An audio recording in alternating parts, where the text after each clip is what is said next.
আজ কি কাণ্ড! শিলামাসি এই এত কাঁকড়া কিনে আজকে এনেছে। শিলামাসি কাঁকড়া রান্না করবে। আমি কাঁকড়া আমি কাটতেও খালি পারি না, বাছতেও পারি না, ছবি তুলবো। খেতে পারি খালি। দুটো করে তাই কাঁকড়া রান্না শিলামাসিকে করবে। বলেছি এইসব কাঁকড়া কেটে বেছে পরিষ্কার করে রান্না করার জন্য। শিলামাসি কাঁকড়া নিয়ে বসে পড়েছে।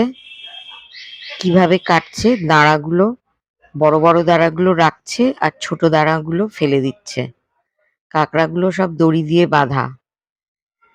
এবার এটা ধুয়ে তার খোলস ছাড়াবে। নমস্কার বন্ধুরা, আশা করি সবাই খুব ভালো আছেন আর অনেক অনেক রান্না করে আপনজনদের অনেক আনন্দ দিচ্ছেন। আজ আবার একটা রান্না নিয়ে আমরা চলে এসেছি। তবে আজকের রান্নার বিষয় হচ্ছে কাঁকড়া, এবং সেটা আমাদের বাড়ির শিলামাসি, যিনি আমাকে সব কাজে সাহায্য করেন, সেই শিলামাসি রান্না করবে। কাঁকড়া কিভাবে পরিষ্কার করা হয়, কিভাবে বাছা হয়, সেইটা আমি একটা ভিডিও করে দিলাম। আর শিলামাসি রান্না করবে, সেটাও আমি ভিডিও করব, রেকর্ডিং করব। যাই হোক, এরকম হাত দিয়ে বাড়ি দিয়ে পিঠের শেলটা পুরো ফেলে দিয়ে পাশে একটু ফুলের মতন আছে সেগুলোকেও ফেলে দিচ্ছে। কারুর যদি কাঁকড়া কিভাবে কাটতে হয় সেটা শেখার প্রয়োজন হয়, তাহলে এখান থেকে দেখে নিতে পারেন। আবার হাত দিয়ে বাড়ি দিয়ে শেলটা ফেলে এবার পাশের ওই ফুলের পাপড়ি পাপড়ি মতো আছে সেইগুলোকে খুব ফেলে দিচ্ছে। আর ওর ভেতরে সব জিনিসপত্র আছে যেটা খাবে। কড়াইতে তেল গরম করে এবার কাঁকড়াগুলো ওর মধ্যে ছেড়ে দিল। অনেকগুলো কাঁকড়া, প্রায় 10-11টা কাঁকড়া। তবে কাঁকড়াগুলো বেশি বড় নয়, ছোট ছোট কাঁকড়া।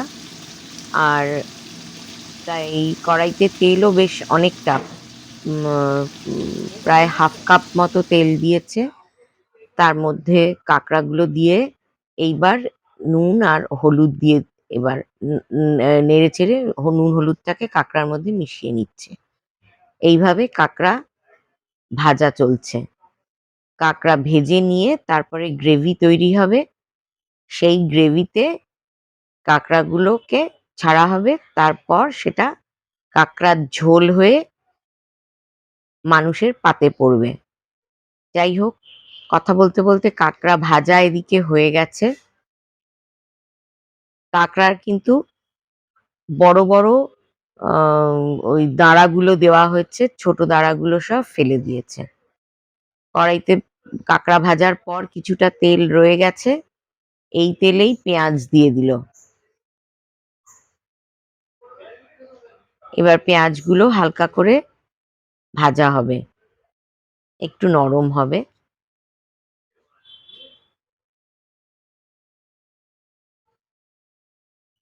ভাজা হয়ে গেছে পেঁয়াজ, পেঁয়াজ ভাজাগুলো তুলে রাখলো। এবার কড়াইতে আর তেল নেই, এবার তেল দিতে হবে।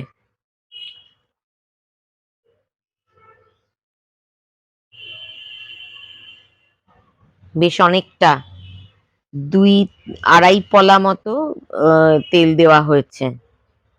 আর এদিকে একটা বাটির মধ্যে গুঁড়ো মশলা নিয়ে সেটাকে গুলে নেওয়া হচ্ছে। গুঁড়ো মশলার মধ্যে লঙ্কার গুঁড়ো পড়েছে,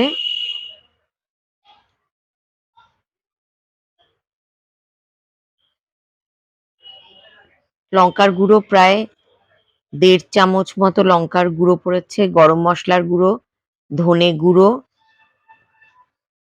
এরপর জিরে গুঁড়ো, হলুদ গুঁড়ো সব দিয়ে সামান্য জল দিয়ে এটাকে গুলে একটা পেস্ট করে নেবে। এদিকে কড়াইয়ে তেল গরম হয়ে গেছে, তার মধ্যে ছেড়ে দেওয়া হচ্ছে পেঁয়াজ বাটা। পেঁয়াজ প্রায় 2টো পেঁয়াজ কুচিয়ে নিয়েছিল, আর এদিকে বড় 2টো পেঁয়াজ বেটেও নিয়েছে। যাক, এদিকে চলছে মশলা গোলার প্রস্তুতি। মশলা গোলা চলছে। মশলাটা গুলে নিলে কি হয়, গুঁড়ো মশলা সরাসরি কড়াইতে দেওয়ার থেকে এরম ভাবে গুলে তেলের মধ্যে দিলে একটা বেশ বাটা মশলার ফিল আসে, টেস্টটাও ভালো হয়। আচ্ছা, এবার আদা আর রসুন বাটা, পেঁয়াজটা ভাজা ভাজা হয়ে গেছে, বাটা পেঁয়াজটাও লালচে করে ভাজা হয়ে গেছে। তার মধ্যে আদা আর রসুনের পেস্ট, মানে ব্লেন্ডারে ব্লেন্ড করে বেটে নেওয়া হয়েছে, সেইটাও এর মধ্যে মিশিয়ে এটা একটু কষাতে হবে। যতক্ষণ না আদা রসুনের কাঁচা গন্ধটা যায় ততক্ষণ একটু কষানো হবে।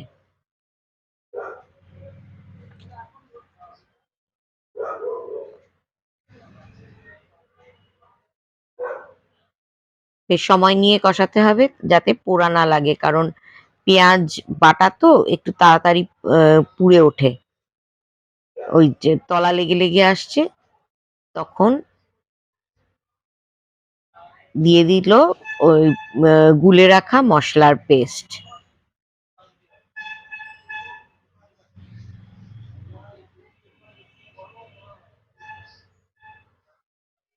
মশলার বাটি ধুয়ে সামান্য একটু জল, এই 2-3 চামচ মতো জল দিল। এবার আঁচটা একটু বাড়িয়ে নিল। এতক্ষণ আঁচটা কমানো ছিল, এখন আঁচটা বাড়িয়ে আবারও মশলাটা ভালো করে এবার কষিয়ে নিচ্ছে।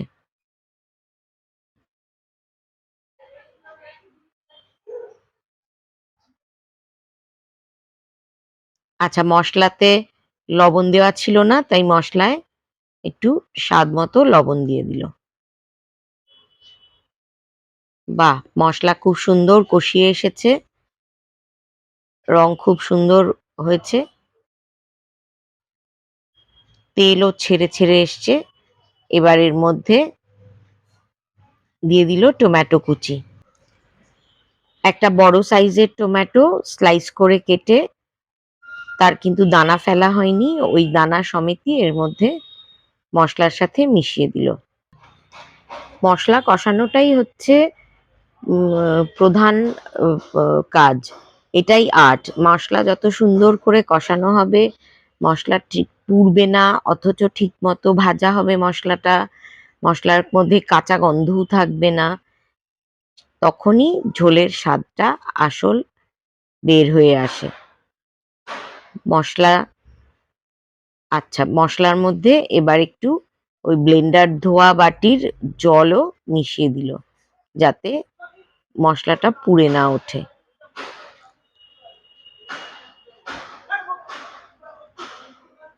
মশলাটা আবারও ভালো করে কষিয়ে নিয়ে, একটু সময় নিয়ে একটু ধৈর্য ধরে একটু কষাতে হয়। মশলা কষানোর এটাই প্রধান ক্রাইটেরিয়া। দিয়ে দিল 1 চামচ চিনি।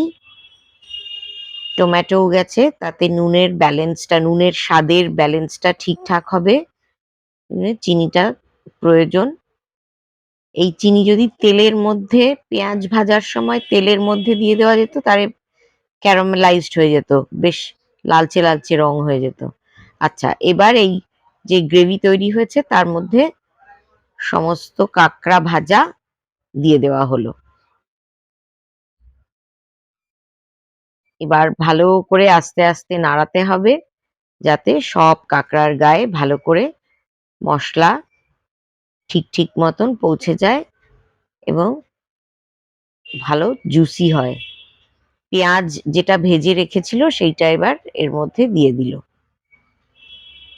পাশে বাটিতে জল গরম হচ্ছে ঝোলের জন্য। ভাজা পেঁয়াজগুলো সব কাঁকড়ার তরকারিতে সমস্তটাতে ভালো করে মিশিয়ে দিয়ে এবার গরম জল দিয়ে দিল। গরম জলটা একটু ওই মশলা যে বাটিতে রাখা ছিল সেই বাটিটার মধ্যে দিয়ে, যাতে মশলাগুলো আর অপচয় না হয়, যা লেগে আছে গায়ে সেটাও যেন কাজে লেগে যায়, এই জন্যে গরম জলটা ওই বাটির মধ্যে ঢেলে তারপরে কড়াইতে ট্রান্সফার করা হলো। ব্যাস হয়ে গেল। কি সুন্দর লাল লাল কাঁকড়ার ঝোল, গরম ভাত দিয়ে খেতে খুব ভালো।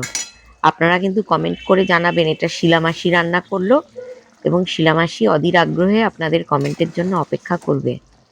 আপনারা অবশ্যই জানাবেন কেমন লাগলো।